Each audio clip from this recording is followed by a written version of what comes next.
Good evening, everybody. Let's continue with our uh, discussion where we are trying to explore what Java is all about. Last time we touched upon one very important concept, that is JVM, and understood what exactly JVM is. Today, we are going to look at another very important concept, that the term that we use so very often without really having an understanding about it, something called as garbage collection. So today we'll understand why Java is so very special. Keep in mind, the designers of the Java, right from day one, always had one objective in their mind, and that was relieve the programmers from the responsibility of managing the memory. That was the objective which actually had driven them to create this language Java. Now, how could we not discuss a concept which was a motivator for the designers to design this new language? So today we start off with discussing this very interesting concept called as garbage collection. Today you find this particular garbage collection concept used almost in every language that we have around.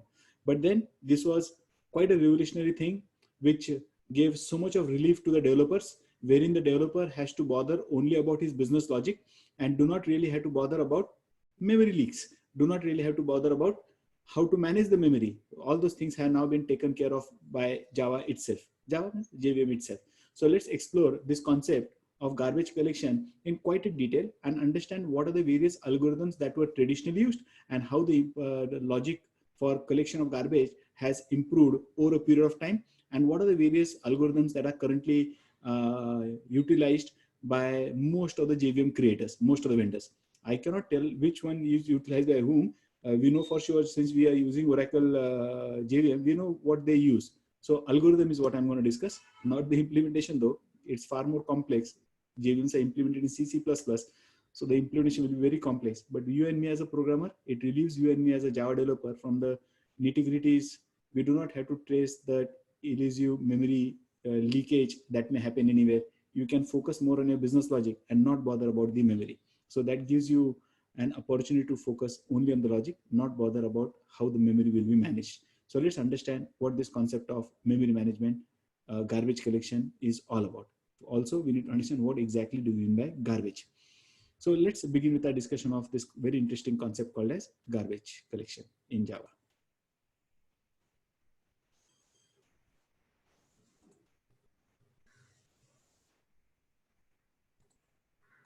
Normally, when you talk about garbage, what is a garbage according to you?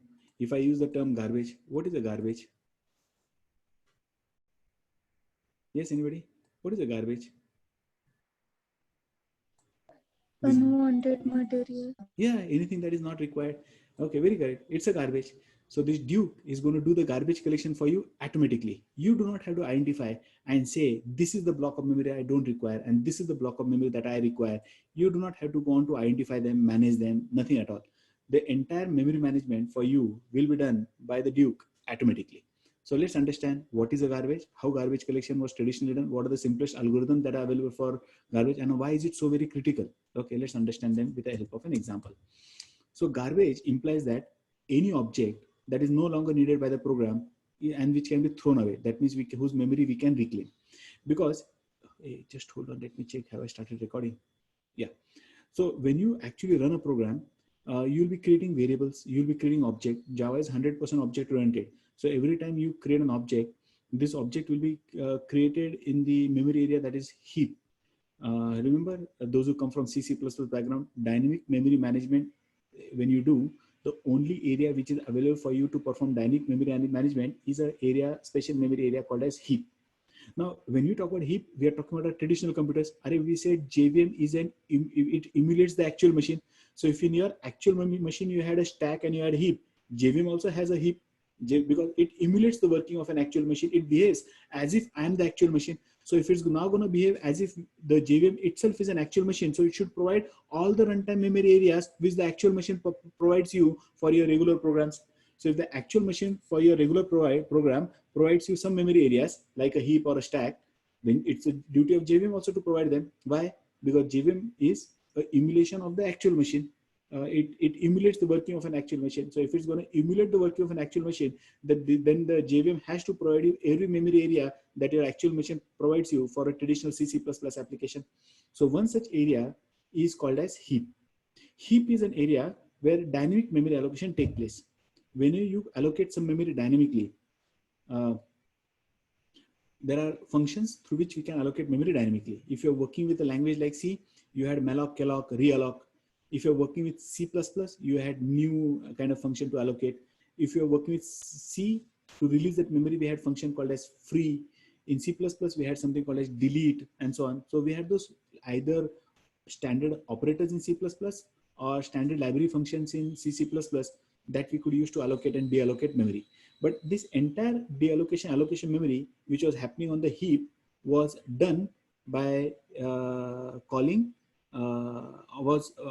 memory allocation deallocation was done on the heap, and we had to carry out by calling those standard library functions or the operators. It was our duty to allocate memory. It was our duty to deallocate memory. Both of the responsibilities was like you and me as a programmer. So Java Virtual Machine, that is JVM, stores all objects created by Java runtime application. Now, this could be an interesting learning for those who have done C++. Because in C++, if you create an object dynamically, okay, say new student, that object will go onto the heap. But if I say student A, that object goes on the stack. So in C++, you have an opportunity to create an object either on the stack or on the heap. In Java, that's not the choice. Every object that you go ahead creating, you like it or you do not like it, will always go onto the heap. Every object that you create, you like it, you do not like it, will always go onto the heap. Every object that you go ahead creating will always go onto the heap. So there is no way you can create objects statically in Java. That means you can only create objects dynamically in Java. So if you want to create objects dynamically in Java, all those objects will reside only on the heap. So there is no stack that is ever used for static allocation for objects. In Java, all objects reside only on the heap. Heap is an area meant for dynamic memory allocation. So in Java, all objects are created dynamically at runtime. When you run the program, objects will get created, and the only one area in the memory where the object will get created is heap. So those who are not from programming background, don't worry. There are different memory areas what we talk about. So when you talk about when the program execution starts, say this is the memory area allocated for the program. It will have different sections, and each of the section will be used for a different purpose. Okay, one very important section is a concept called as stack, where something will be stored. We'll talk about it later. So there will be one area which is stack, and there will be another area called as heap. There will be some area which is stack. There is some area which is heap. So there is a heap, and now we are talking about this heap area where in Java objects will reside. So all objects in Java will reside over here. In C++, you had a chance. You could decide whether you want to keep your object here or whether you would like to keep your object here. That choice you had as a programmer. Okay, but in Java, there is no such choice. In Java, objects can reside only and only at one area, and that is heap. Any object, any number of objects that you are creating can be created over here, will be stored over here. If this heap becomes full, you will run out of memory. And when the heap becomes full, so anyway you run out of memory in every programming language. Okay, it throws an exception, it program crashes, all those things will happen. And that is the cause of failure of most of the C++ application. Okay, if anybody has a doubt, unmute yourself and ask. Acha, you could not see the diagram that I had drawn right now? No, sir. No, sir. No, sir. Okay. I'll just do it once again.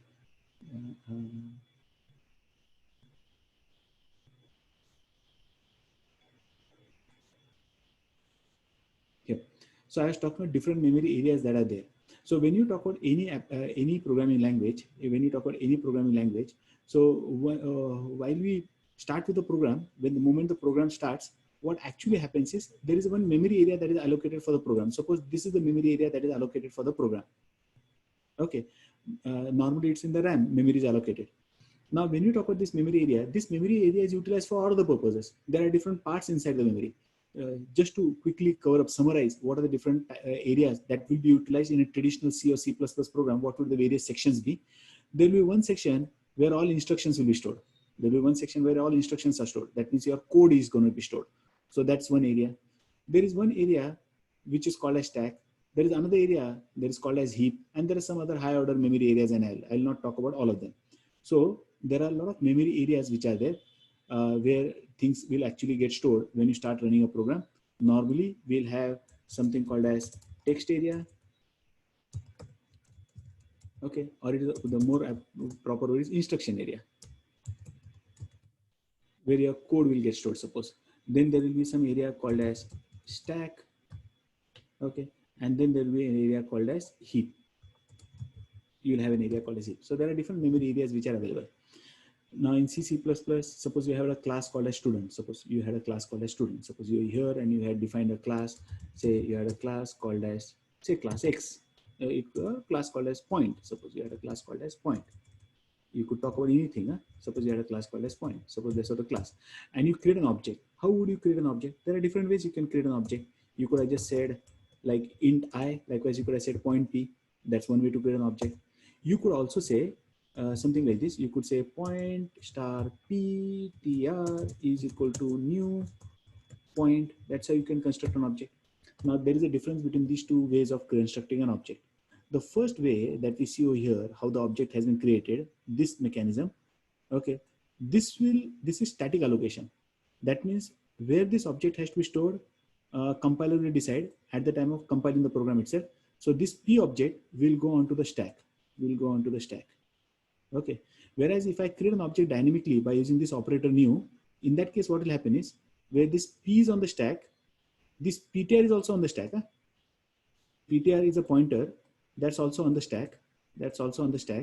But what will happen is when I say new point, the object will actually get created on the heap. And this P will now be pointing to that location where the object has been created. So this object has got created on the heap. While this object was on the stack, this object that we created P was on the stack. This object that we created by saying new PTR, new point, has got created on the heap. And PTR is just a pointer pointing to that location. But in Java, all objects are only created dynamically. So there is no chance for like what this could happen, object which is stored on the heap, object which is stored on the stack, that will never happen, never be the case when it comes to Java. So you will not be able to create objects in this fashion in Java. Every time you create an object, every object that you want to create in Java will always reside only on the heap. And you will have some variable which will refer to that object which is stored on the heap. So in Java, all objects are dynamically created. All of them will reside on the heap. Now the good part of the heap is you can create objects when you want. You can destroy object when you want. But in case if you fail to destroy, that object will continue to occupy that space and that area cannot be utilized for any other purpose. So you allocated memory for some purpose and you forget to deallocate as a C++ programmer, then that area is lost. It's memory leak because that's already occupied by somebody and you did not clear that memory, you did not release that object, you did not get back that memory. So that memory area cannot be utilized for any other purposes, as good as lost. We call it as memory leak. So it's a big responsibility for a C++ programmer. What? Every time he allocates memory, he will have to keep in track. This pointer was pointing over here and there is one area object that I have created and you will have to control the lifetime. That means moment you realize that object is no longer required, it is for you to call some special function like delete or free and release that object, remove that object from memory. It is the programmer's responsibility in C++ to get rid of those objects. You will have to delete these objects from the heap. Objects will not get destroyed from the heap automatically when you talk about C++. That will not happen automatically. You will have to. You are the boss, you create objects, and you are the boss, you delete the object. And you create an object and you forget to delete the object, then that area is lost. That means you will no longer be in a position to reuse that memory until and unless you do not clear the memory. That's a huge responsibility, especially when you create large applications where one function is allocating, another function had to deallocate, and you allocate it and forget to deallocate, you're gone. And that has been identified as the major cause of failure for most of the C++ application across the globe. And this is not identified today. This was identified a long time back, even before when Java was being created. So designers of Java wanted to have a mechanism where user will have a liberty to decide when to create an object, but he will not be burdened with the responsibility of destroying the object and keeping a track of the lifetime of the object. Here he will create, and moment JVM realizes that object is no longer required, Java will automatically destroy that object for you. So you can utilize the object as you want, as long as you want to. And the moment you feel you don't want it, just forget about it. JVM will take care of destroying that object. You do not have to bother about, I had created 4 objects. So before I proceed further, I'll have to delete those 4 objects. Nothing of that sort. You create, use it, and if you don't want, forget it. And Java will take care of collecting those objects. Collecting means reclaiming that memory area so that that area can be utilized for some other objects. If you do not reclaim that area, if you do not deallocate the memory allocated for the object, then it continues to reside in that memory. So that area cannot be utilized for any other purpose. That is the most troublesome aspect when you write programs. Okay, and that is now been taken care of here. JVM specification does not require any particular garbage collection technique. Now, if you look at the JVM specification, it doesn't talk about Java ka heap should be garbage collected, but it is what do you say, unsaid specification. That means right from early days, JVM heap is always garbage collected. But if you are designing a new JVM and you want to create a standard JVM and you do not do garbage collection, still it is JVM, because specification does not demand that the heap has to be garbage collected. Automatic collection, automatic clearing of the heap should be done. Specification doesn't say that. But right from the earliest version of Java till date, all JVMs are garbage collected. A lot of work has happened in this particular area that has turned out to be one of the biggest strengths of Java: automatic garbage collection, automatic memory management. At least half part of it. Creation will do it, destruction, Java will take care of it. So you don't really have to bother about it. So you can think about designing JVM where we do not do garbage collection, but then you're going to face a problem. You're not going to have infinite memory. You will always run short of memory as the program continues to run. There are a lot of programs which run 24/7. We are lucky in our academics, we run the program and that program runs for 2 minutes, 5 minutes, 10 minutes, and then we close the program. And the real world, there are programs which run for days, weeks, years together. Very rarely, once in a year, they'll bring down that system and then they'll restart the system and redeploy the entire system. So while you are talking about a program which is running 24/7 for months and years together, think about it. If you even fail to release 1 byte of memory, there is a leak of 1 byte. Say there is one function foo that you're calling and that allocated some memory 10 bytes and released only 9 bytes. So there is leakage of 1 byte. Allocated 10 bytes and released only 9 bytes. So there is a leakage of 1 byte. But if that foo function was called thousands of times over a period, then the thousands of blocks of memory will get accumulated inside the heap, and time will come one fine day. The program will run for the first 20 days, and on 21st day, suppose, when the heap becomes full, the program will crash. And you do not want to take such kind of risk where the program runs sometimes and then fails sometimes, and then you're trying to figure out who is the culprit, where exactly the things have gone wrong. So that's a biggest trouble for a C++ programmer, keeping track of every memory, every bit, every byte of memory that he has to allocate. He will be the responsible. It is his onus to also ensure that after the work is done, if you do not require that block of memory, do not lose the reference, clear that memory first and then go out, then come out. So that's a big challenge, especially when we work in a team, somebody allocates, I do not know, he forgets to deallocate, I'm just not aware. It becomes troublesome. So when you talk about C++, all dynamic memory allocation allow dynamic memory allocation. Programmers are responsible for deallocation memory. So you allocate memory, you are the same one who is responsible for deallocating memory, and it results into memory leak. Memory leak is a scenario where you allocate, but you forgot to deallocate. You just lost the reference. And once you lose the reference, there is no way you can deallocate the memory. Programs that do not deallocate memory, that is no longer required, is bound to crash when no memory is left on the system for allocation, further allocation. So you at times feel, अरे एक byte से क्या होता है?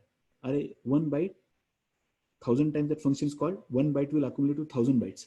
And time will come, 1 byte will accumulate to million bytes as well. And memory is not infinite.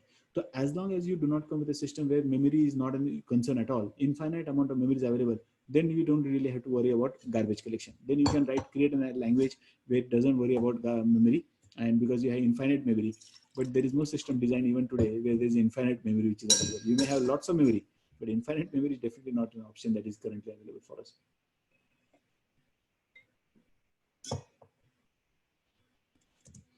Now, when we talk about Java, how is Java different?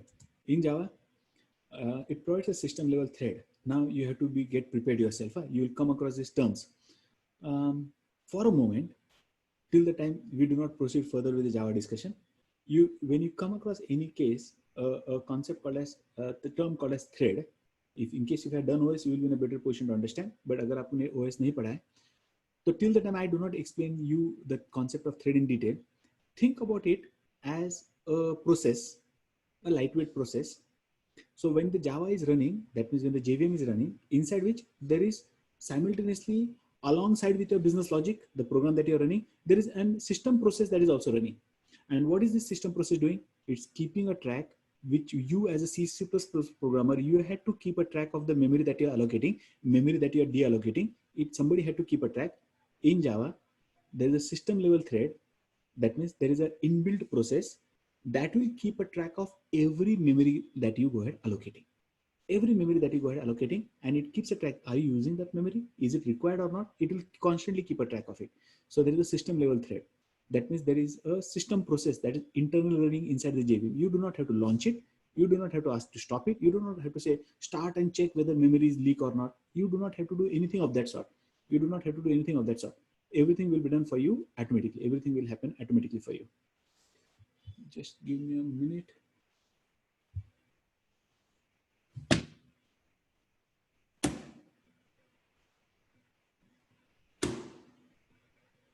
There's an insect that has just come in. It's just troubling me. Anyway, let me close the window. Sorry. So, as a C++ programmer, you are the boss. It's your responsibility. Whatever memory that you have allocated, you will have to deallocate. That's your responsibility. But as a Java developer, you go on allocating memory, and there is a system level thread, a system process for a moment. Keep in mind, process and threads are totally different. But till the time you don't understand what this concept of thread is, it's a sequence of execution. It's something that is running in the background. And that process which is running in the background, that thread which is running in the background, it's just like a process. It doesn't have its own space though. But we'll come to the technicalities about how a process and thread is different. But till that time, just think about it like a process that is running in the background. So there's a process which is running in the background, and that is keeping a track of every allocation that you have done. So while it is keeping a track of every allocation that is done, it will check, is there any allocation that you're no longer using it? And if it finds such place, it will just garbage collect. So during idle cycles of JVM, now think about a scenario. Your process is running, and there is a lot of work that your process has to do. It could be the case, it's a intensive operation. So your process is running, but then your JVM can execute only one instruction at a time. It will not happen to execute both the instructions simultaneously. So while your process is running, if that garbage collection process also runs simultaneously, then if it is running simultaneously, it will compete for the resources. It will also try and get the CPU time for its own execution. So it will be competing with your process. So yours is a business process, and this garbage collection process is competing for the CPU because both of them require CPU for their execution. Then what will happen is, anybody, what would be the consequence if the garbage collection thread process competes with your business logic for CPU time? What will happen? Anybody? CPU will increase. CPU will increase, no? Yes? Make a guess. Don't type, answer. Unmute yourself and answer. Let me hear your voice, if not your face. I cannot see your face. Yeah. So it talks about the ideal cycles when the JVM is No, don't talk about ideal cycle. I'm just my scenario. If there is a thread which is running, and if there is a process also, a garbage collection process also which is running simultaneously, and if it is also competing for the CPU time, then what will happen? What will be the consequences of that? I think the garbage collection gets have the priority of the garbage collection module gets deprioritized to run the processes which involves the business processing. So consequence क्या रहेगा उसका? You are explaining me what is the consequence, side effect of that? Side effects, it's like better memory management cannot be done at that point of time. No, that's not the side effect. The slow execution of the program. Very correct. Slow execution of the program. Why? Since they both are competing for the same resources, Both and are competing resources for are if limited. A gets resources, B will be starving. If B gets resource, A will be starving. Now, what is more important for you? Tell me. Whether your execution of program that is more important, or cleaning the garbage is more important. Primarily execution of program. Primarily execution of the program is more important. Look at this. When will the garbage really create a problem for you? When the memory becomes scarce. When the memory becomes scarce. Suppose you had say 100 bytes of memory. Just to, it's never this small. Suppose you had 100 bytes of memory, and by now you have only consumed 20 bytes of memory, and you have finished with the work of 20 bytes. Do you really want to spend your time cleaning that 20 bytes, or do you want to continue running the program because you still have 80 bytes of memory? Your program at the most was going to use 60 bytes of memory, and you already have 100 bytes of memory. So do you really even want to spend that even a microsecond or millisecond in checking which is garbage and clearing that garbage from the memory when you have not fallen short of memory? No. No. So there is where JVM algorithms for garbage collection comes into picture. One idea could be, if there is anything garbage, somebody is very eager to clean it, just stop everything else and just clean the garbage, as if that garbage is going to be a big problem for us. But here it most of the time does lazy work. Lazy work means it says, okay, when there is no other work to do, then I'll collect it, then I'll go and clean it. Processor says, okay, when you're going to fall short of memory, when you're about to fall short of memory, then let me clear it. So there are different algorithms that have been used over here as to how and when to clear a garbage. So it's not necessary that while your program is running and there is not going to be any garbage, there is going to be a lot of garbage. But when it will be collected, unfortunately, you and me as a Java programmer cannot decide when to collect that garbage. It all depends upon the implementer of the JVM, the person who has implemented JVM. He has decided the strategy as to which garbage collection concept has to be utilized. So it is for the designer of the JVM to take a call how garbage collection has to be done. And it is not even mandatory to have garbage collection in Java, but when it is there, how and when it should do the garbage collection, how and when it should do garbage collection, it's not for you and me to control. It's just a promise. It says, I'll collect it. You don't bother. You bother about your business logic. If there is a garbage, I'll look into it, when to collect and how to collect. So you as a programmer are no longer responsible for it. Normally what happens is, during idle cycles of the JVM, say you're carrying out some operation, your operation has got blocked. You're performing some IO operation and you're trying to read from the network, and network speed is slow or connection is not established. So your IO, you have got blocked. Now there is no other work for the JVM to do, for the processor to do. So in that case, now it's idle. Your business logic that thread that was running has no other work to do because you have got blocked. You are asking the user, please enter your data, and user doesn't enter the data. Now, if you ask the user to enter data, user doesn't enter the data, then what will happen? The program cannot continue. Or does the program ever say, you have a printf and please enter the number, scanf, and if it doesn't enter, it says, oh, I did wait for you for a long time, now I'll continue the next instruction. Does it happen? Your program is getting blocked. Your program is getting blocked. So when it so happens that your program gets blocked, okay, just give me a minute. Yeah, Deepak, that's a possible outcome. Okay, so when the program gets blocked, so the processor has no workload because it is waiting for some IO operation to happen. Your program has got blocked. So meanwhile, it can garbage collect it. So that's one way to think about it. So it can garbage collect and free that memory, so that memory area can be made available. So Java garbage collection happens automatically over the lifetime of the program. You do not have control as to when to garbage collect, how to garbage collect, no control at all. You can at the most make a request, please do garbage collection, but there is no assurance whether your request will be taken or not taken, accepted or not accepted. You can at the most make a request though. You can make a request, and there's high probability when you make a request, it will, okay, ye banda keh raha hai, to let me go and garbage collect. There is no assurance. You made a request and your request was satisfied. No assurance. Normally what we are tend to writing programs, if I call a function, that work has to happen. That's the tendencies, because we come from the imperative style of coding where, if I call a function and if I given a call, synchronous kind of operations, so that call will get executed, function will return. In Java, things happen differently. There is no reason if I call a function that has to get executed. No, your call may get blocked, and later at convenient time, asynchronously, it may execute it at later time. That can happen. So in Java, garbage collection happens automatically. You cannot control it when to happen. You can influence it, cannot control it. What does it do? It avoids memory leaks and need for memory deallocation. So you as a programmer do not have to take the responsibility for deallocating memory. You are responsible for creating. You allocate as and when you want the memory, you allocate. Don't bother about deallocating. Forget. No, like C++ say new करते जाओ, delete करने के बारे में मत सोचो, malloc calloc reallocate करते जाओ, फ्री करने के बारे में मत सोचो. Java makes a promise that your program will not crash because of garbage. That's a promise that it will make. You may run short of memory because you're asking so much of memory that's not available. So you may fall short of memory, but your program will never crash because there was a garbage and you fell short of memory. That scenario will never happen. So garbage collection schemes varies across JVM implementation. So our JVM specification doesn't even mention garbage collection. So the people who create JVM it is left up to them to come up with their own algorithm as to how to garbage collect. So there are different mechanisms that have now been provided. Advantages, it can make the programmer more productive because you do not no longer have to chase down the elusive memory leak. कहाँ memory leak हुआ है इसके बारे में आपको सोचने की जरूरत नहीं है. You can focus on your application.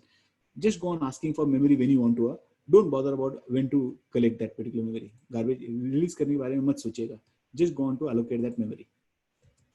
So garbage collection is what helps ensure program integrity. So your program is never going to crash because of lack of memory. No, not lack of memory, because of the garbage. It will never crash. So Java programmer are unable to accidentally or purposely crash JVM by incorrectly freeing a memory. This is a C programmer very easily can do. You allocate memory, free it 2 times. Your program is going to crash because you are trying to free something which is already freed. So releasing a resource which is already released is a cause of failure. In Java, you are not allowed to release. So there is no question of re-releasing something which is already released. So even if you are a very good Java programmer, by using Java language, you cannot crash JVM. So there is very little chance of you crashing the memory by incorrectly freeing memory. Or you are not allowed to free the memory. So there is no question of incorrectly freeing the memory. One potential disadvantages depends upon what algorithm technique that has used for garbage collection. So there is a potential disadvantage. I will not say disadvantage, but there's a potential disadvantage. What is it? That it adds overhead. That means your program is running, say it's something like this. I required a resource, a printer, and I had to take 10 pages printout. So if I'm alone the one who is given that resource of the printer, so I can just take my own time and just finish up with those 10 printouts. But in between, my professor lands up in the lab and he says, "Chalo baju hato, mujhe bhi 10 pages printout lene." So suppose one page takes 1 minute to print. Suppose one page takes 1 minute to print. So I actually wanted to print 10 pages. So my work should have got over in 10 minutes. But in between, professor comes in and professor has higher priority. I cannot say, "No, sir, aap jara wait kijega." That cannot happen. Then the resource that I was currently utilizing, I'll have to give it to my professor. Professor will now take his 10 printouts. And only when he finishes the work or he says, "Okay, I have taken enough printout. Now you take your printout." Suppose he consumes another 5 minutes. Then what will happen? My next chance will come after 5 minutes. So the time, and then it will take me another 5 minutes because in the first slot I had printed only 5 pages. My 5 pages were yet to be printed. Professor takes his 6 pages printout. So after 11 second or minute, I'll get my chance. So the total time मेरा जो 10 minute में खत्म हो सकता था, that will take me now 16 minutes because professor consumed 6 minutes in between that on the resources. Exactly the same thing happens with our JVM as well. So my program is running. Program requires some resource. Let's say you are working on a single core machine. Your program requires a resource. That's your memory processor. Your program had 10 instructions. Every instruction takes 1 second. That's never the case. Just assume 10 instructions. Every instruction 10 seconds. So your program should have got executed in 10 seconds. But in between, if the garbage collection process runs and that takes another 5 minutes, then what will happen? Your program which you're supposed to get over in 10 seconds, आपने पहले 5 instructions execute कर लिए और बीच में अगर 2-4 second के लिए garbage collection run होता है and then later your program again starts running, the total time that is required for your program to complete will be now be collection of both the times put together, your program plus garbage collection thread. So that is a potential disadvantage that is there. It will affect the overall time that is required for your program to run may definitely increase. So programmers in garbage collection environment have less control over scheduling the CPU time. You cannot decide whether your program should run or whether the garbage collection thread should run. That is something that you cannot decide. You hardly have any chance to control the garbage collection. Yes, Nurpati, your question, please. So this garbage collection module in for JVM, like memory which it accesses to release that. So does it like take into account the entire memory, or is it like fragments or some contagious? Okay, to be more specific, it is talking only about one section of the memory, and that is heap. Okay. Okay. This is what is traditional, yeah. In Java, there are few more memory areas. I mentioned 2 memory areas. Which are the 3 memory areas I mentioned? Which are the memory areas that I mentioned? Traditionally, Heap, stack, and the instruction area. I mentioned 3. That was in C++. In Java, there are few more memory areas. Okay, what we talked about over here was a text area. In Java, we do not have anything as text area. We have something similar to it. That's called as a method area, where your classes and their code gets stored, correct? JVM today, what we have are so very specialized. If they realize every type, data type, there is a data type like int, there is a data type like float, there is a data type called a student, there is a data type called as teacher. These are user-defined data type. So sometimes what happens is you create a new type, and your new type is suppose a student type or a product type. So there is some type called as product that you have created. So that type information has to be loaded. Na? If I want to create a variable of type integer, your system should know what is integer. So if you have to create a variable of type product, your system should know what is product. Unless and until your system doesn't know what is product, can it be creating a variable of that type? That's not possible. So when you talk about some user-defined data types, like classes, what we say, where you are the designer, you have designed your new type. So that type information also needs to be stored in the memory. So when that type information is stored in the memory and you create some variables, it reads that information about that type and creates a variable. Say I want to create an integer, I need 4 bytes. So it will read that.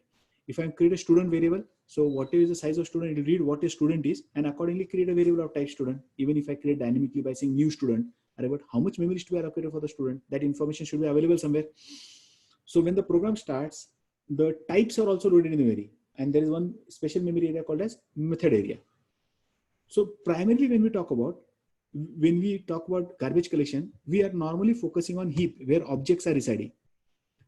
Think about a scenario. I have two classes. One is a teacher class, another is student class.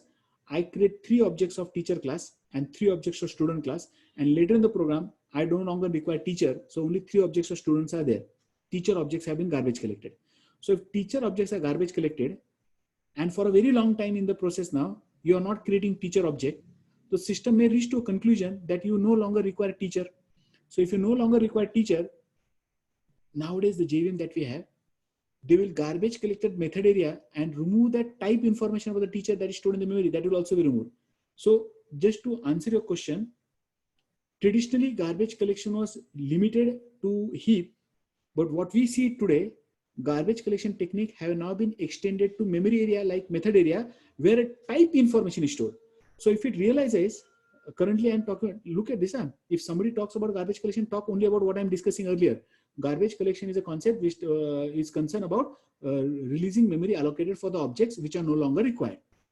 But JVM optimization has gone to such an extent, the algorithms are so very specialized today. They also provide you garbage collection method area. So they identify, are there any data types that you no longer required? If there are some data types that you no longer use, it removes the type information also from the memory. Because that's also memory area, no? That's also a memory and you are consuming that memory. Maybe you want to load few more types. After teacher and student, teacher is no longer required and later you want to load a college class or a book class and you may fall short of memory. So it also garbage collects method area. That's a memory area where that data types are stored. That also can be garbage collected. That is what we see today. That was not the case traditionally, but today's JVMs that we see do not just restrict their analysis to the heap area. They have extended their work to method area also. So they also garbage collect other memory areas. But on the first instance, if somebody asks you what is garbage collection, just talk about heap, because a lot of times those people who ask the question are also not aware. And the newer implementation of JVM that we see, they do not restrict them to only clear heap. They also clear memory areas where other information is stored. And if they realize that information also not required, like over here in the heap, objects are stored. If the objects are not required, it garbage collects. So if there is a memory area where there is some information which is stored and that is no longer required, that is also garbage collected. Is that okay, Nupati? Yes, sir. And beyond that, there is no garbage collection. Maximum it can happen to 2 areas. First is heap, where it always does garbage collection, means that implementations are always available. And newer implementations JVM are providing you garbage collected method areas as well. But garbage collection hona hi koi compulsion nahi hai Java mein. It is just a feature that is always there in Java. But specification doesn't mandate that heap has to be garbage collected. Any question before I proceed? No, sir. Not from my side. Thank you.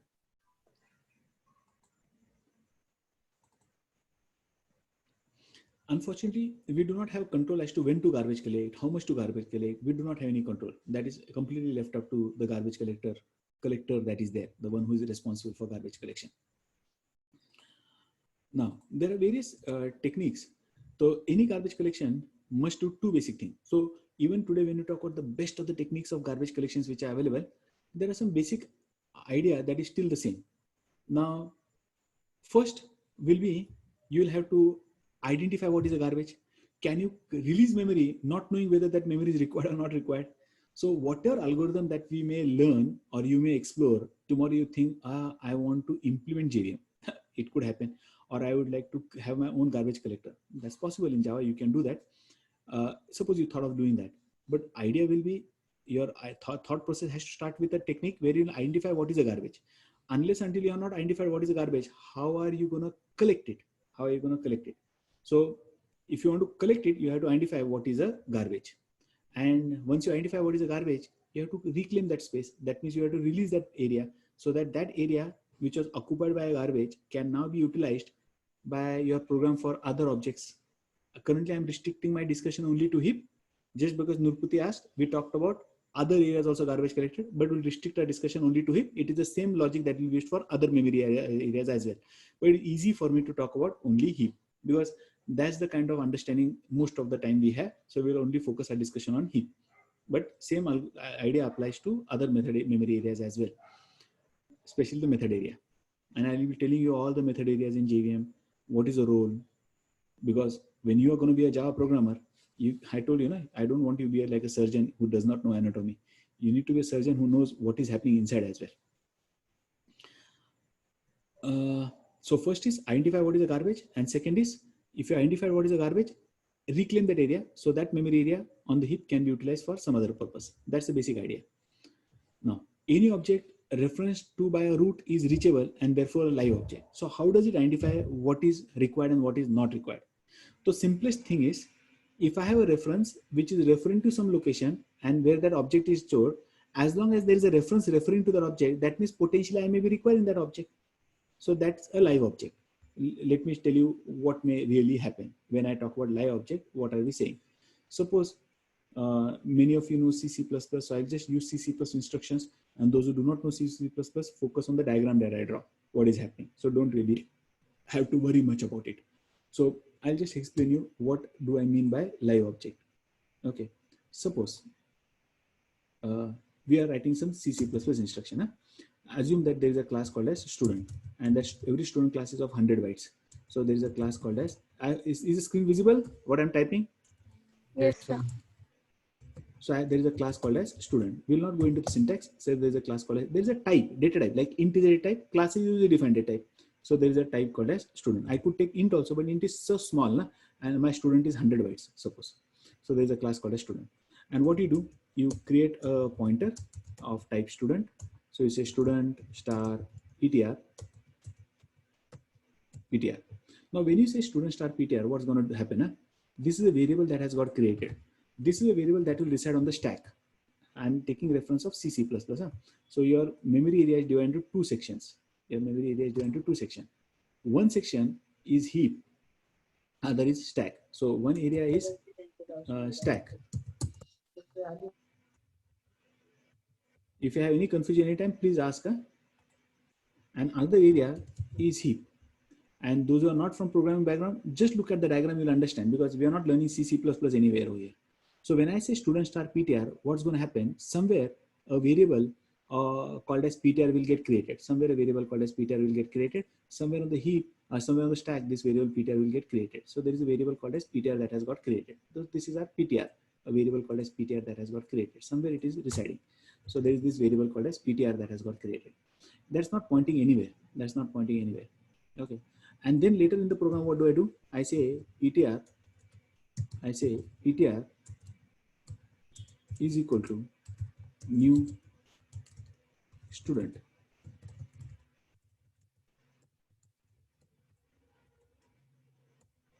New student. So I construct an object dynamically. Now, moment I do this, what will happen? Somewhere on the heap, 100 bytes of memory will be allocated. 100 bytes of memory is allocated. It could be some address. Let me not mention that address. It could be some address where this memory has been allocated. Now, once this memory has been allocated, this whatever is the address that will be stored inside this pointer. So this pointer will start pointing to this memory area now. This pointer will start pointing to this memory area. So pointer is on the stack and object is on the heap. Object is on the heap. So that is what has happened. and then you continue using that particular area. So this area on the heap cannot be released. Why? Because there is somebody who is referring to it. Who is referring? This pointer is referring to it. So as long as there is a reference referring to it, this area is seen by the system as it is required. It is utilized. So because there is somebody who is referring to it. So PTR is referring to this object which is there on the heap. Okay, so there is some address that will get stored in PTR. So PTR is pointing to that address in the memory where that object has been stored. Object is of 100 bytes, PTR may be a very small size. Then later in the program, you do some other operations, you perform some other operation. And later somewhere, you by mistake say PTR is equal to null. Now, moment you say PTR is equal to null, you say PTR is no longer referring to anything. Or it may so happen, you did not say PTR is equal to null, you said PTR is equal to new student once again. Now, if you say PTR is equal to new student, that means you are now creating a new object. Say this was a student with roll number as 1 and name as Radha. And now you are creating another student. So this was one Radha. Suppose the first one was one Radha. Okay. First one was, suppose this was your one Radha. That was the student.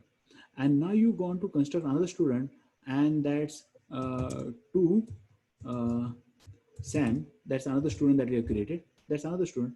So when you say this student that has been created, so what's going to happen? Somewhere on the heap, another 100 bytes of memory will be allocated. And inside this 100 bytes, what will get stored is that fellow's detail, that is 2 and Sam, that will get stored, sorry, that 2 and Sam, that will get stored. Problem doesn't stop over here. And the address of this object that has now got created, that will now be stored into PTR. So what's going to happen is PTR, which was earlier pointing to Radha, that will go off. That will no longer point to Radha now. That will no longer point to Radha. Now the same PTR that we have will now start pointing to Sam, because its address has now been stored. See what has happened now. Now this is reachable. Why? Because there is a reference which is referring to it. Now, is there anybody who is referring to this particular element?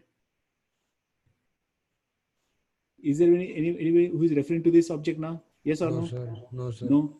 So this is a candidate to be garbage collected. Why? Because there is nobody referring to it. And if there is nobody referring to it, you may very well garbage collect this particular object, because there is nobody referring to this particular object, because the reference has now been set to 0. There is nobody who is referring to it. I should just clean this. So this is a candidate to be garbage collected. Why? Because nobody is referring to it. While as this is reachable. Why is it reachable? Because somebody is referring to it. Now, the concept of reachable is a bit more complex. Why? It may so happen inside a class student, there is another pointer which is pointing somebody else. That means this object also has a pointer, internally, and that pointer points to some other object. Watch it. That pointer points to some other object. That can happen. One thing contains another. Car contains engine, engine contains piston, kind of thing. So that can always be the case. If that is the case, your PTR points to this object. This object has another pointer that points to another object. So if PTR is pointing to this object, likewise, this will also have that another object, since it is also of the same type. So that internal part is there. And so it will also have one pointer. And this pointer is now this pointer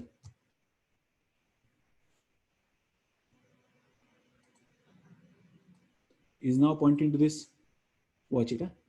Now tell me, will this object, which is there at the top, can it be garbage collected? Can this one be garbage collected?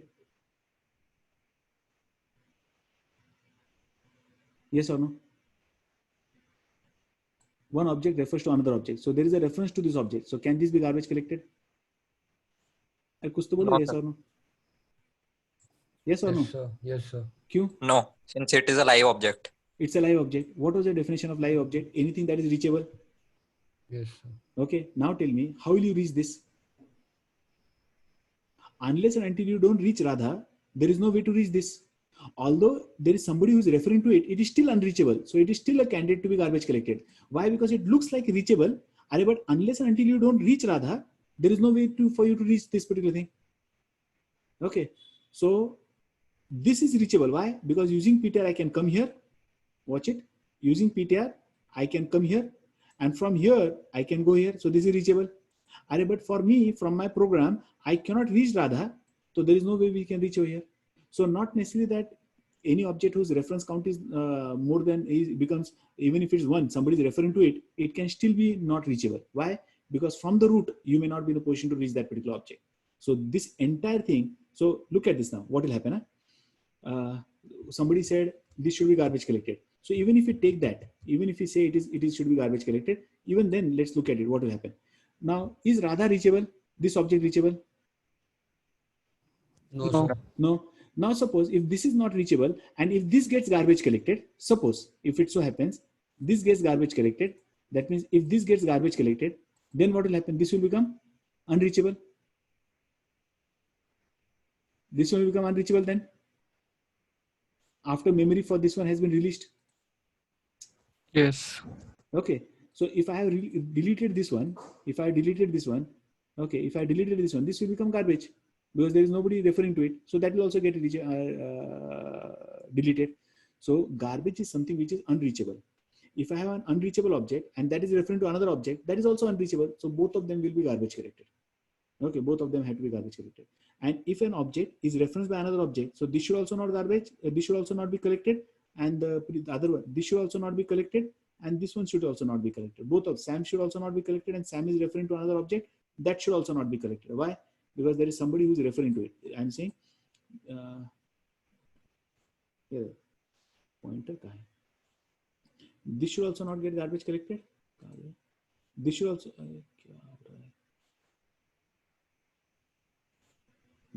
this should also not be collected, and this should also not be collected. Why? Because from the root I can reach here, and from here I can reach here. So both of them are live. Okay. So an object referenced by a live object is also live. An object referenced by a object which is garbage is also garbage. Okay. So it is for you as a programmer to ensure that such things do not happen. And for that, what you will have to do, you'll have to put in a lot of efforts. Look at this. If you really do not want such a situation to occur, that you go on to construct such garbage. So this is a garbage, yeah? This is a garbage that has got constructed. So what you will have to do, what precaution you should have taken as a C++ programmer, before you make this pointer point to Sam, you should have deleted the first object by saying delete PTR. So if I had said delete PTR, PTR earlier was pointing to this location. I'll draw it. PTR earlier was pointing to this location when I was at the first line, say line number 7. When I go to line number 9, when I say delete PTR, PTR is currently pointing over here. So I'm saying delete PTR means I'm saying release this memory first. Okay, release this. But while it releases, there is one problem that happens. Okay, there is a problem of dangling pointer. PTR still continues to point to this location. Even if I say delete PTR, PTR is still pointing to location, and the object which was over here has now been deleted because you say delete. Okay, and that is dangling pointer. That means for a moment when you are on line number 9, when this line has got executed, what you have ended up creating is a dangling pointer because your pointer is pointing to location where the object which was residing has already been deleted. And in such case, mistakenly, on the next line, again if you say delete PTR, you are inviting trouble. Now tell me, PTR is pointing to something, there is no object at this location. If I say delete, this point onwards, it may just go on to delete the entire heap and entire application may crash. So while this was another issue, like this is an issue what we are talking about where you are trying to delete a memory which has already been deleted. So that's again a cause of failure of a program. So you have deleted it already and there was some instruction, you forgot that you are already deleted, and as a good boy, you go on to delete it once again. I think that was already deleted. If you try and delete it once again, it may crash the entire heap. So there are so many issues that we have to keep track of. First, we have to delete it, and we also have to ensure that we do not delete it twice. If I delete it twice, problems will get created. Have you all understood this? Anybody who has not understood, found it difficult, please let me know. So I had a doubt. Yes, please ask. What does it mean by referring from the root? That means from your application, you should be in position to reach that location. That means from your program, that there should be some variable which will take you to that particular location in the heap. That means in your code, there should be some reference that will help you to reach that location in the memory. Because that PTR that I showed you was on the stack. That's a variable that I have created in my program, which I have created. And I have a reference to the location which is there on the heap. So route means from somewhere in my code block, I should be in position to reach that location. There should be some variable in my program which will take me to that location in the heap, which will give me the address in the heap where the object is residing. Okay, sir, got it. Okay, anybody else? If you understood, click on yes. If you are not understood, click on no. So let me understand if there is any doubt. I can take another example also. Sakshi, Khushi, Anuja, Darshan, Jatin, doubt है? Anuja,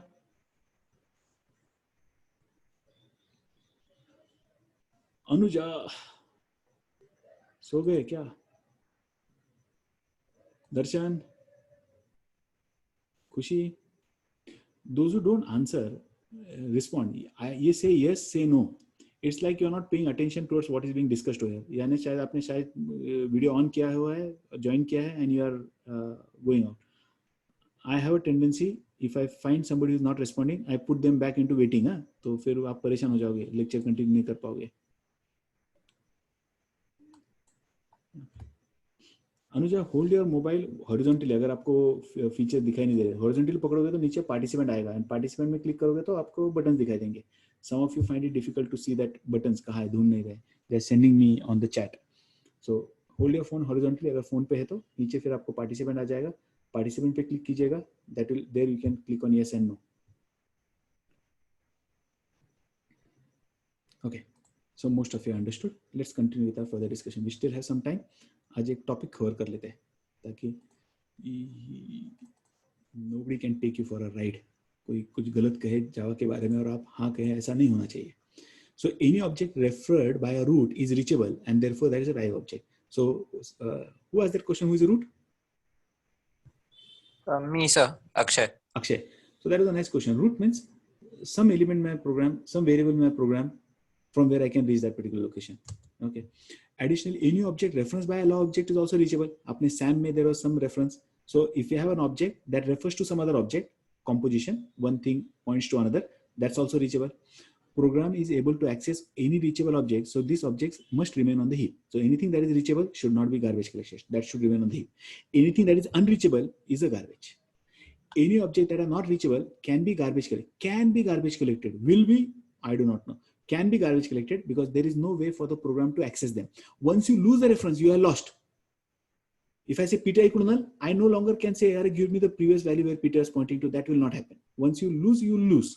If I said Peter is equal new student, 1 Radha, and later I say Peter equal new student, 1 2 Sam. Now Peter will point to Sam. You know, don't know where is Radha. Now if you do not know where is Radha, you cannot reach her. And if you cannot reach her, her means forget that object, then that's garbage. That needs to be garbage collected.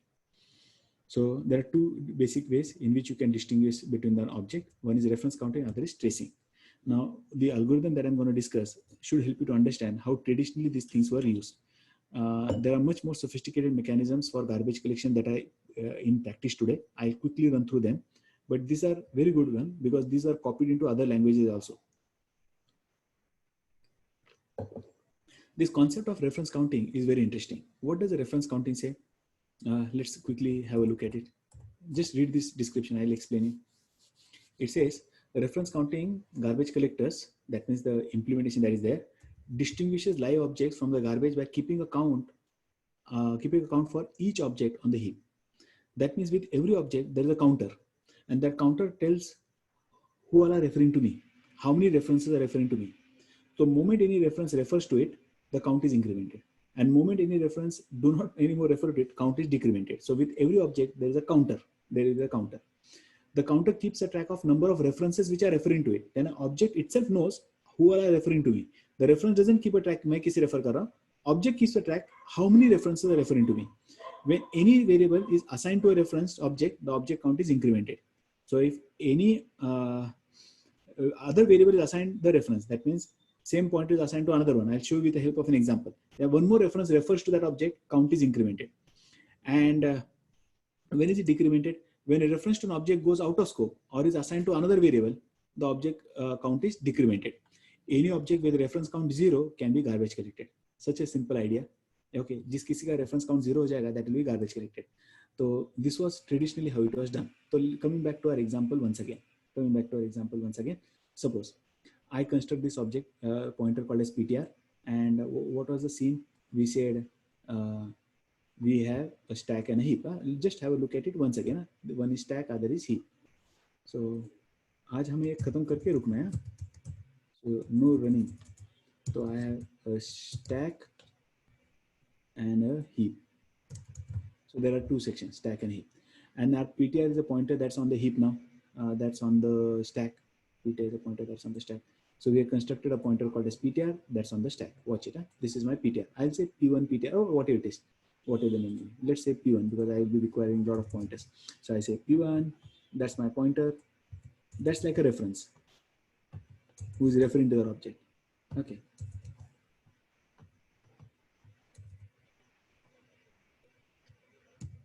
Okay. So P1 is currently pointing to an object of student type that has now been created. So somewhere on the heap, the student object has been created, and that's a pretty big object that is there. 100 bytes object has now been created. Listen, but with every object, there will be a counter. Let me just put that counter over here. Suppose there is a counter. With every object, there is a counter. Assume with every object, there is a counter. What has currently happened, when I say P1 equal to new student, this P1, this is P1. This is P1. So P1 is currently pointing to this object. P1 is currently pointing to this particular object. Which object? P1 is currently pointing to this object. Here it is pointing to. So there is one reference referring to this object. So the counter now becomes 1. Reference counter now becomes 1. Say in the program, it so happens you had one more pointer star P2. You had one more pointer called as P2. Suppose we had one more pointer called as P2. So somewhere P2 has been stored. Like जैसे P1 है, likewise P2 भी है. So like P1, we also have something called as P2. So we have this P2 as well. We have this P2 also. And this particular pointer, P2, currently is not pointing anywhere. It's just a pointer, but not pointing anywhere. There's just a pointer. It's not referring anybody. Fine. The reference counter for this is still 1. Later in the program, watch it what I'm doing. Later in the program, somewhere after a few lines, I say P2 is equal to P1. Now, if I say P2 equal to P1, whatever address is stored in P1, that will get stored into P2. That means P2 will also start pointing to the same location where P1 is pointing to. I hope you're getting me. P2 will also start pointing to the same location where P1 is pointing to. So both of them are pointing to the same location.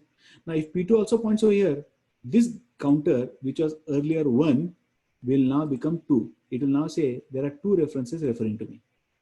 Listen, they will say 2 references referring to me. Then what happens? Over a period, you write some other instruction. You say P1 is equal to null. That means P1 is not referring to anybody. The moment you say P1 equal to null, what will happen? This P1 which was referring to this object will no longer refer to it. What will the consequence? Anybody quickly? Counter will be reduced. Counter will be reduced now. So this counter which was 2 now, this counter will now become 1. But it is still not garbage because there is one reference referring to it. Okay. Later in the program, you write some statement, something like this. Later in the program, you write a statement, something like this. You say, delete me. You now say P2 is equal to new student, Sam2. Now, moment you say P2 is equal to new student, what's going to happen is somewhere a new object of type student will get created. It will have its own counter.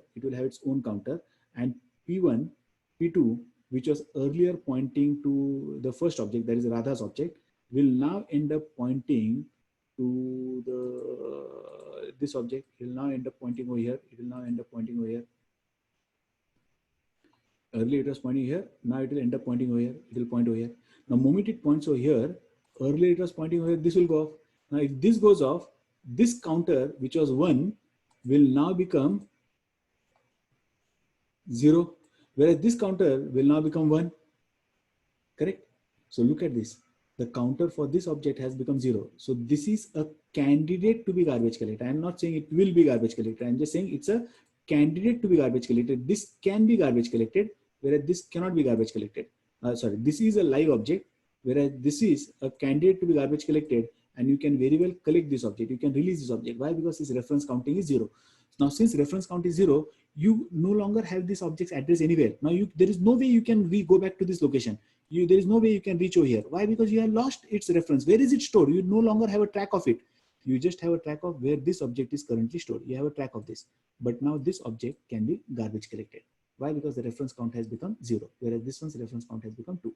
I hope you understood this concept.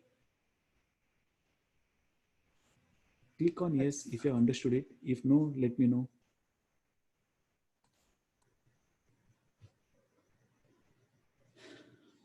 Quick, we have to look into few more. This is Excuse me, sir. traditional. Yes. Sir, why are you are saying that it may get garbage collected? Means Anybody can if, answer this? I got your question. No, means if clock count is 0, whenever the garbage collector runs, it should garbage collected. Anybody would like to answer this question? Because I already answered. किसी को याद है? कुछ समझ में आ रहा है? Sir, can I answer? Yes, please. We can only influence the garbage collection. We cannot dictate that whether a specific object will get garbage collected or whether it will be not. It depends totally upon the JVM. Almost near. Any would like to improve on that answer? First part was correct. You cannot influence garbage collector. Okay. But when will the garbage collection process start? That's also not under our control. So in between, if the garbage collection process does not start till the program gets over, the object will never get garbage collected. If the garbage collection process starts, then there is a possibility that garbage will get collected. If the garbage collection doesn't occur, that process did not start, then there is no question of that thing being garbage collected. You cannot influence when it will get started. You cannot influence, you cannot tell when to collect and how to collect. When also you cannot say. So if you are not fallen short of memory, the garbage collection may not even start. And if it has not started, there is no question of it being garbage collected. Is that okay? Who had asked the question? Who had asked the question? Yes, sir, Praveen. Praveen, doubt clear ho gaya? Yes. We never know when the garbage collection will start. If it starts, it may get garbage collected. But if it doesn't start, then where is it going to get collected? Because you are not fallen short of memory. JVM only says, it is not making a promise that I'll always collect garbage. JVM makes a promise that you will not fall short of memory because of garbage. So most of the time, when you're about to fall short of memory, that time it may garbage collected. It may not start. If you're lucky that garbage collection starts because your program was stuck somewhere, it was got blocked. So if the garbage collection starts in between, it may get garbage collected. So means if garbage collection gets start, then also there is possibility that it will may not be cleared. Yeah, because the amount of time that is given for garbage collection, उतने समय में उसने उसे detect कर लिया तो garbage collect करेगा. Because again, it is competing with the process for the time. Na? If it gets enough time, then it may garbage collect. Okay, sir, got it. Okay, because all of them are competing for the resource processor. Okay, so that was a very simple technique of garbage collection. But believe me, this was one of the oldest technique that was utilized. We have gone far ahead of this. Another one is called as tracing collector, that called as mark and sweep. In the mark phase, the garbage collector traverses the tree of references and mark each object that it encounters. That means it finds out which are reachable. So it will identify who all are reachable. And the sweep phase, unmarked objects are freed, the resulting memory is made available for the next execution of the program. Java virtual machine, the sweep phase must include finalization of an object. Now let me just quickly explain. So this is another technique. First was a reference counter. This is tracing collector. So what it does, this P1 and P2 that I had created last in the program. So these were my references. So any number of references that you want to create, it keeps a tree of references. So what does it do internally? Those who are aware, what does it do? So these are my reference, P1 and P2 are my reference. Is the screen visible, everybody? No, sir.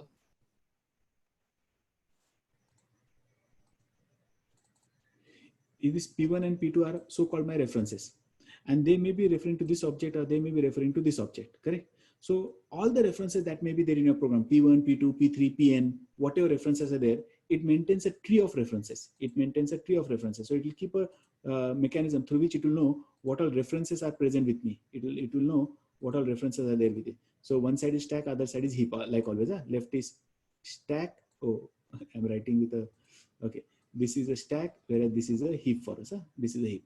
So what it does, all the references that it had, it will maintain a tree of references. So I have 4 references, I have 5 references. So there is some data structure which will maintain how many references are there.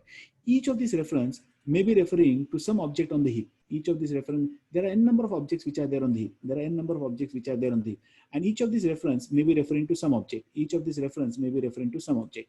So what it does in the mark phase, it will just traverse this tree of references. Tree is just a data structure where it's just like a collection of all the references. It's just a collection of references. It will traverse this tree and find out which all object did I reach to, which are a reachable objects. So it identifies, oh, this is reachable. Oh, this is reachable. It will just keep an indicator. This is reachable. And in the sweep phase, what it will do is, it will just scan this entire heap. Any object which has not been marked. So there are two objects which have not been marked right now. Which are the two objects which have not been marked? So this is the one object which has not been marked. This is one object which has not been marked. Okay, because we could only reach these objects. So whichever objects which have not been marked will be garbage collected as and when garbage collection thread runs. Understood this concept? Mark and sweep. So in the mark phase, it will check who all are reachable. How does it identify who are reachable? Because whatever references that you may have created in the program, it maintains them in some data structure. You can think about an array. It will keep all the references internally. And so it will visit all the references and see if I reach P1, suppose this was P1, huh? P1 takes me where here, oh, this is reachable. P2 takes me here, oh, that is reachable. P3 takes me here, that is reachable. So it just mark all those objects which are reachable. And in the sweep phase, it will just scan the heap and it will find which all objects have not been marked. They will be garbage collected. Is that okay? Understood this mechanism? Yes or no? Anybody has a doubt? Shall I go ahead quick? Okay, anybody has a query, let me know. Okay, so that was the second idea. Again, this is a very old technique which are there. There is a lot of water that has flown under the bridge by that time. Okay, now the latest thing that we talk about is what I'll discuss. Okay, what happens during marking? It's not just mark and sweep. It's not that simple, because after all, heap is like a memory. Memory is contagious. And there are some problems. So there are different types of collectors which have now been introduced. These are latest things that I'm talking about now.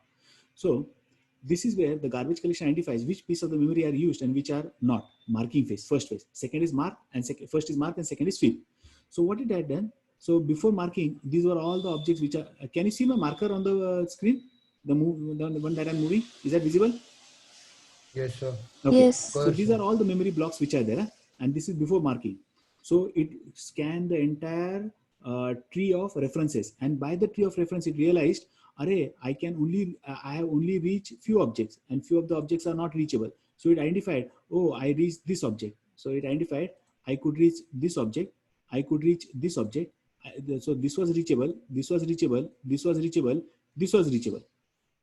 Okay. So what it indirectly means is, this is not reachable, this is not reachable, this is not reachable, this is not reachable, these four objects are not reachable, only four are reachable. So what it will do is, all the objects in between which are not reachable, this one, this one, this one, this one, during the sweep phase, it will clear them. Now there is a problem. Can any foresee the problem? If I clear these blocks, what will happen? Can anybody quickly think about what is the potential problem that we'll have? There will be gaps in the memory location. Very correct. Very correct. Who is that? Akshay. Akshay. Very good. There is what we talk, the right term for that is, in OSKI, you should be answering this question. There are fragments. There are fragments. That means what has happened now, if this brown area has got cleared, what will happen? Look at this. If this brown area got cleared, there will be fragments in between. That means this is available, this is free, allocated, and there is this gap over here, which is currently available. So this area is currently available, this area is available, this area is available, this area is available. So next time if I have to allocate memory, say suppose this was 100 bytes, this was 20 bytes, this was 50 bytes, this was 70 bytes, it will have to check where my block can fit. So if if I ask for 20 bytes, it may get fit over here itself. If I'm allocating, say if I'm asking for some more number of bytes, say 70 bytes, it will fit over here. So it will allocate memory. If I say, no, I want another 200 bytes, maybe over here. So it will search which of the blocks is large enough to accommodate that object. So it will have more than one references telling us kahan memory free hai. And wherever the amount of memory that you are now requesting, if that much memory area can be accommodated, then it will go and accommodating. So it will create a lot of fragments, and you have to keep a track of number of locations where you can possibly create objects. Okay, so normal deletion removes unreferenced objects, leaving reference objects and pointer to free space. So you'll have so many pointers pointing to, you have a space over here also, you have a little space over here also, you have a little space here also. And next time when you make a request, it has to somewhere fit your object in that space which is available. That should be large enough to accommodate the new memory area that you are asking for. Not a very good technique. Okay, because it will create over a period, there will be so many fragments, and time will come when there will be very small pieces of memory which is available, and if you put them together, there is enough memory, but there is at no given place you have a contiguous amount of memory which is there. You cannot store half of the object over here and half of the object over there. That will not happen. Okay, so you wanted to have 150 bytes of memory. So this was suppose 100 bytes, this was 50 bytes, this was 70 bytes, this was another 80 bytes, and you just wanted an object to be of 150 bytes. Total amount of memory you have enough, 100, 50, 70, 80. If you add them together, it can be more than 300 bytes. You just wanted to store an object of 110 bytes. You cannot store, because at no place you have a contiguous block which is of area which is of 110 or 150 bytes. Improvement. Another kind of collectors called as compacting collectors, which are now to improve the performance. In addition to deleting the unreferenced object, you can also compact the reference object. That means you will have to shift the objects and you will get them all together, just like what happens in your hard disk defragmenter. I had told you to run one tools utilities on your Windows, disk defragment. So what it will do is all the objects will go to one side. So what will happen? The entire free area will now be available at one area. This is entire free area. Now next time if you have to allocate an object, size is 20 or 200, I do not have to search for the space. I can just go on to allocate over here, and next object I wanted to allocate, I can allocate over here. Next object I want to allocate, I can allocate just in contiguous location. I can go on to allocate next object, I can allocate over here. I do not have to bother and search where is that big area available to accommodate that object. But then that comes at a cost. What cost? All the objects were shifted. So you will have to do some additional operation. So to improve the performance, in addition to deleting the unreferenced object, you can also compact the remaining reference object. Compact means arrange them in such a fashion that free areas on one side and all objects will be on the other side. By moving reference object together, this makes new memory allocation much easier and faster. Why? Because next time when you allocate memory, you do not have to search for an area where your object can fit into, because you know this entire area is now available for you to allocate memory. So further allocation will be done much more efficiently by using compacting collectors. Now this is not just a collector, it is compacting collectors. So it will not just release, it will also compact the area and then will proceed further. Improvement. Is this the technique? There are improvement over this as well. Okay, there are several garbage collecting techniques which are available. Compacting collectors, copying collectors, generational collectors, adaptive collectors, finalization. There are so many. Today's generation, when you talk about when the garbage collection is actually done, it does not use one garbage collection technique. It uses more than one strategy. Sometimes I'll do this, sometimes I'll do that, sometimes I'll do this, and so on. So today's JVM, the one that we are going to use, it uses 4 garbage collectors, not one, 4: serial, parallel throughput, CMS, and G1. Multiple garbage collectors. So early days it was one garbage collection, and nowadays it uses more than one garbage collection inside JVM to carry out that particular operation. The one which is very interesting, that is this generational collections. Now let me just quickly explain, because this is the latest one and that is fantastic. Generational collections. Okay, now what does the generational collection do? Let me can we continue or should we stop? क्या करें? Can we continue for another 5 to 7 minutes? I'll just quickly wind up. Yes, sir. Or should we stop? Yes, sir. हाँ, एक topic खत्म हो जाएगा. Okay, continue करें. Anybody has a problem? Seriously, कि नहीं सर कुछ कर ही नहीं सकते? Okay, nobody has a problem it seems. Okay, let's continue. Let's just finish this topic. And this is the latest one that is used. Means this is the one that is actually very commonly used today. Generational collectors. Latest feature how garbage collection happens. I'll just quickly explain you with the help of a diagram.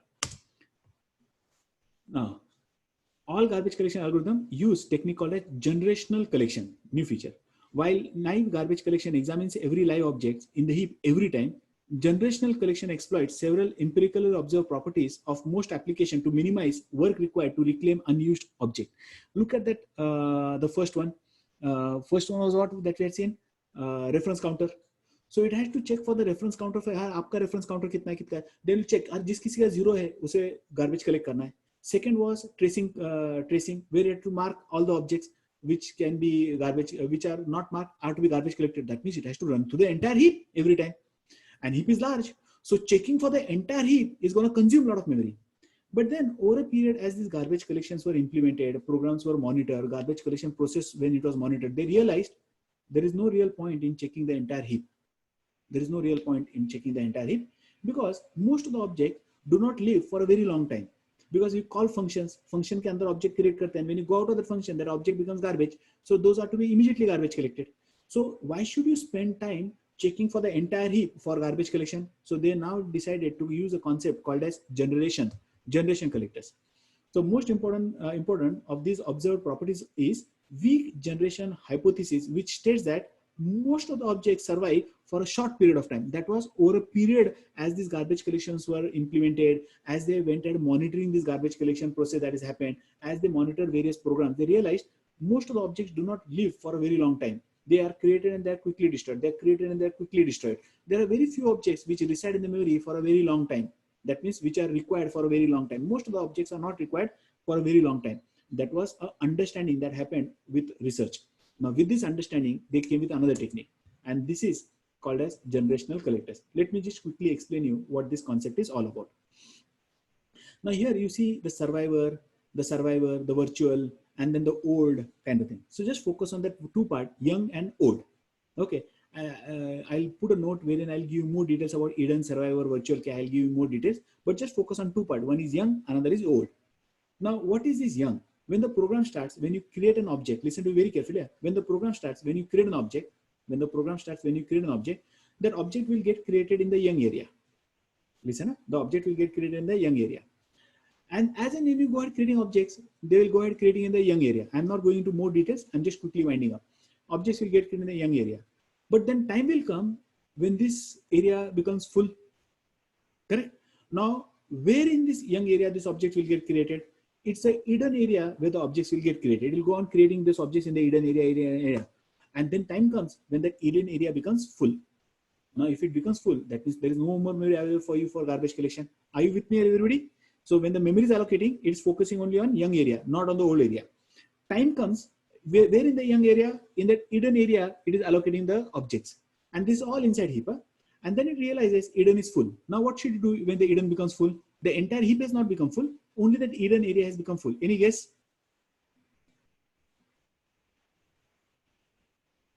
Anybody?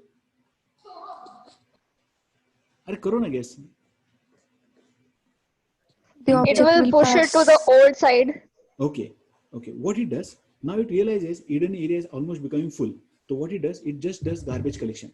And where does it do the garbage collection? It does the garbage collection only in that small area, Eden area. Look at that. Your entire area is very large. It does garbage collection only in that Eden area. Now, what will happen when it does garbage collection? It will find some objects which are required and it will find some objects which are not required. Yes or no? Garbage. So whatever objects survive, they will now be pushed to the survivor one. And the garbage are collected. So if garbage are collected, Eden now becomes free again because there is nothing in the Eden. All the surviving objects after the first garbage collection that was done was now shifted to survivor, first survivor. Then over a period, again you allocate memory. And where is the memory allocated? In the Eden. Time will again come when Eden becomes full. Now what will it do? Again it will run the garbage collection, but not for the entire heap, only for the Eden area. It will find some survivors, some are required, some are not required. Whatever are not garbage, live, it will send it to survivor. And Eden को clear करेगा. Problem कहाँ दिखाई दे रहा है? Anybody? If it just keeps on repeating this, what will happen? Survivor will get full. There is time when survivor will become full. When survivor 1 becomes full, it transfers the rest of the objects to survivor 2. Correct? It will transfer the objects to survivor 2. When survivor 1 also becomes full, it will transfer the objects to survivor 2. Okay. And then time comes when Eden is also full, survivor is also full, and the second survivor is also full. So entire that young area is filled now. Now what it will do is, it will run the entire garbage collection in the young area. Whatever objects have survived in the survivor 1 and survivor 2 for a very long time, Eden में तो आ रहे हैं और जा रहे हैं objects. Most of the objects are getting destroyed. But what objects survived through the initial phases of garbage collections, when the garbage collection was running only through the Eden area, those survived object is shift to the old area. It shifts to the old area. Now, if the survived object has been shifted to the old area, what is happened? Hidden is free, survivor is also free. Now again the process starts. Allocate करना, hidden में allocate करेगा, hidden से ही garbage collect हो जाएगा. But those objects from the hidden area which do not get garbage collected again goes to the survivor. Correct? Then over a period of time, survivors also become full, hidden also becomes full. Then what will do now? When the garbage collection runs through young area, it will now shift it to old. Now when it shifts to the old, time will come when old is also becoming full because you are sending so many objects. Correct? So at the later time, one fine day, when old also becomes occupied to a large extent, only then it will run the major garbage collection, which will run through the entire heap. So it will garbage collect even the old ones. That means from the old area which are not required. But for most of the lifetime, it will not go ahead spending its time scanning the entire heap to check who all are garbage. Most of the time it will do in hidden. When hidden becomes full, it will send it to the survivors. When survivor 1 becomes full, it will send it to survivor 2. Survivor 2. When survivor 1 and 2 becomes free, it will run a garbage collection through the hidden area survivor 1 and survivor 2. When that also becomes full, then it will transfer the object to the old. And that means these objects are required. They are not being garbage collected for a very long time. So they have survived through the several small garbage collection processes that have started. Initial garbage collection process that has started. So they have been shifted to the old. But over a period, when old area also becomes quite occupied, that's the time when the major garbage, so there is minor garbage collection in the young area, and there's a major garbage collection which is from the young to the old. Understood this now? Concept, everybody? If there are any questions, please ask. So that was all about this generational collections that is actually used. And we are done with this. If there is any question, please ask. If you have understood what we have discussed about this, please click on yes. If there are any questions, please go ahead and ask. So, yes, please. When the objects are pushed from Eden to Survivor 1.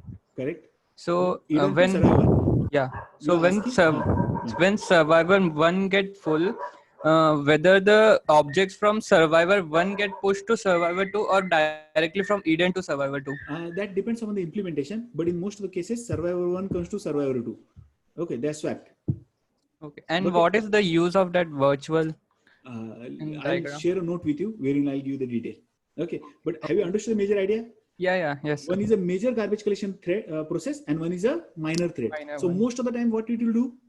The minor one will run. It will just do minor garbage collection instead of spending the entire time scanning the entire heap. In the previous techniques that we had seen, tracing, or even if we had talked about the reference counter, it had to scan the entire heap to identify who all are garbage. Or even before it should check which are garbage, which are whose reference count is 0, sometimes its time gets over. So it doesn't even get enough time to check the entire heap. So forget about collecting. First it has to mark and then collect. A lot of time even marking process doesn't get over between that small time interval which it gets to run. So it has to get 2-3 time chances to even complete the marking process. In this case, it can quickly mark because it's not going to check the entire heap. It's going to check only the young area, and which are garbage it will just, and not even the entire young area. It was only the hidden. And it quickly mark, okay, garbage throw kar liya, hidden to clear ho gaya. Because most of the objects are created and destroyed. So very rarely it will have to do the entire major collection. It will do, or most of the time it will keep on doing the minor collection, and at some interval it will go into the major collection as well. I'm going to upload this detailed note about this. You can read more about it in detail, but this was all about garbage collection. If you understood what we have discussed for today, click on yes. If you like, give a thumbs up, and we meet day after tomorrow, means our regular schedule, whatever it is, Tuesday for Java. And tomorrow morning at 9 o'clock, we also have logic. Those who are interested can come down for logic tomorrow morning at 9. Darshan, nahi samajh mein aaya? Nurpati, you can ask the question. So there are 2 queries from my side. Yes, please. Go ahead. First, 1 minute before that.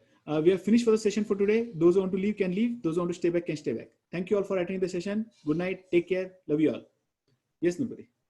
Yes, sir. So there is the first thing is like there is a system level thread that determines what kind of a memory was allocated at the point of that allocation of those memories. So so where does this system level thread? There's a specific location that where this should be stored, right?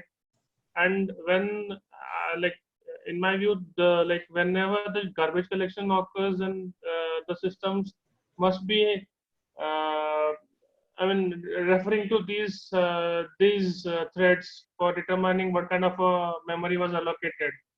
So, and whenever a particular garbage collection occurs and memory gets freed, does that mean that these threads are also killed?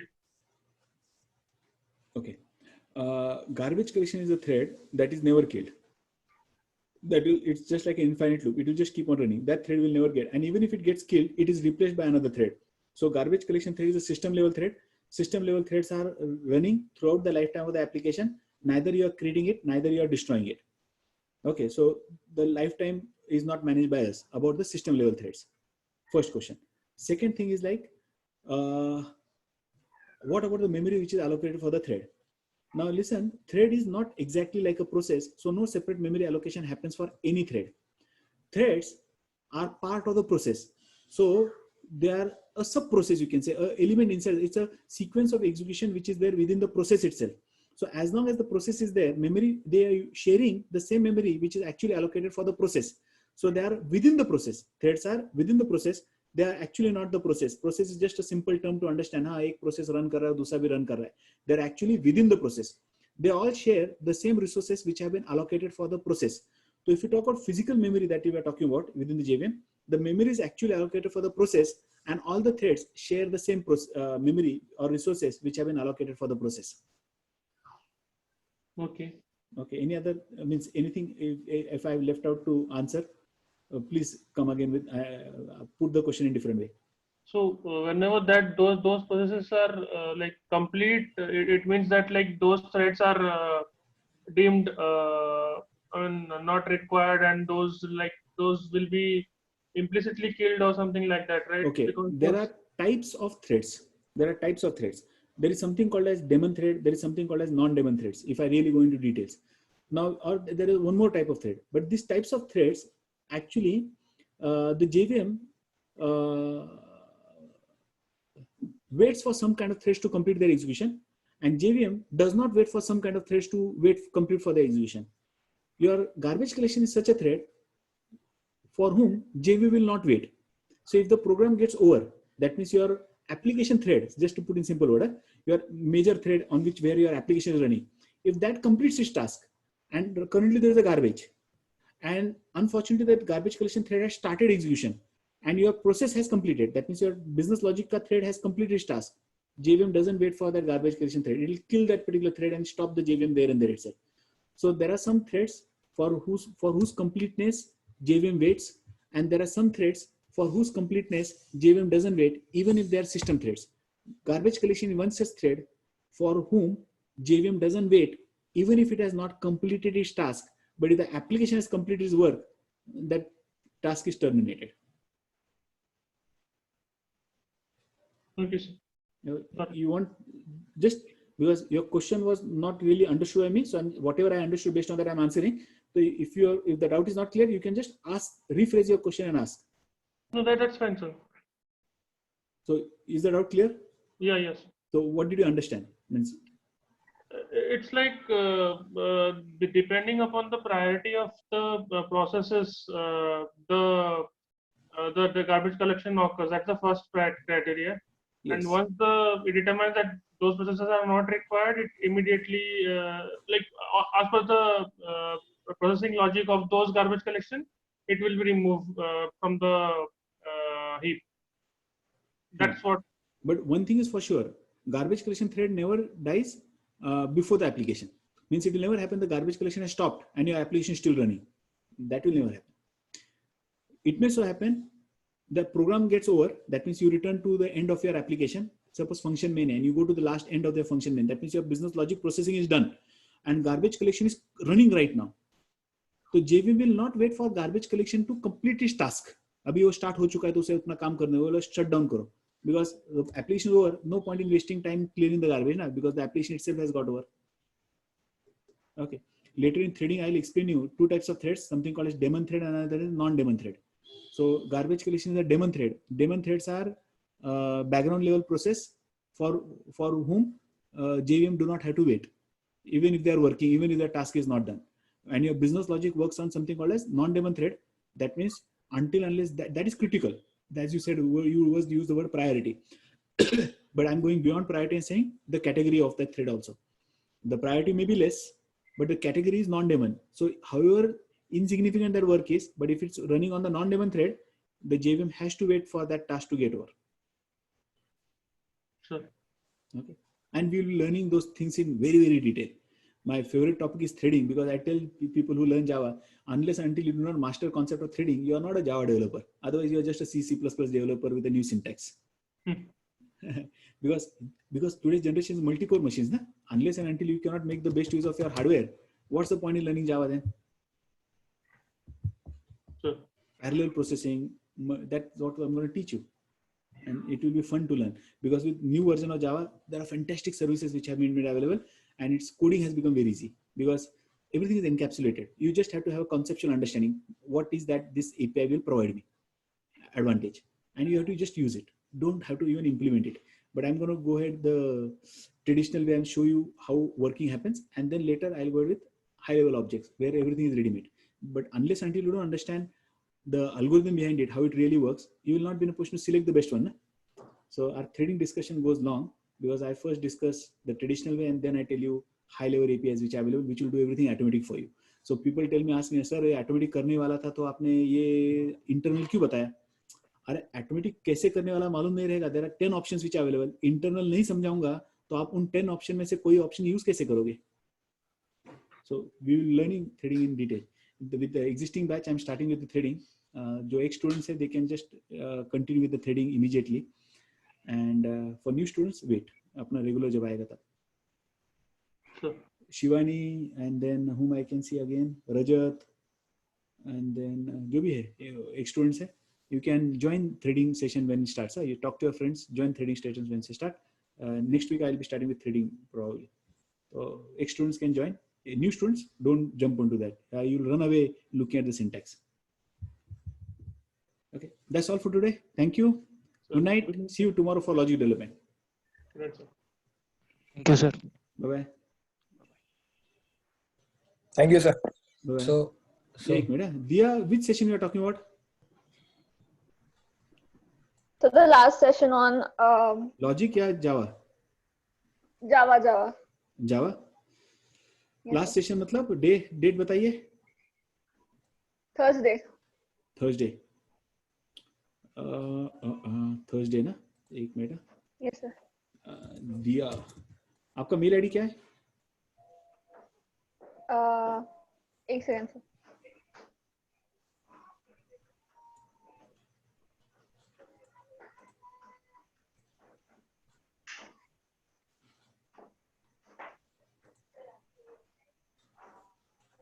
Okay, I'll send it to you, Diya.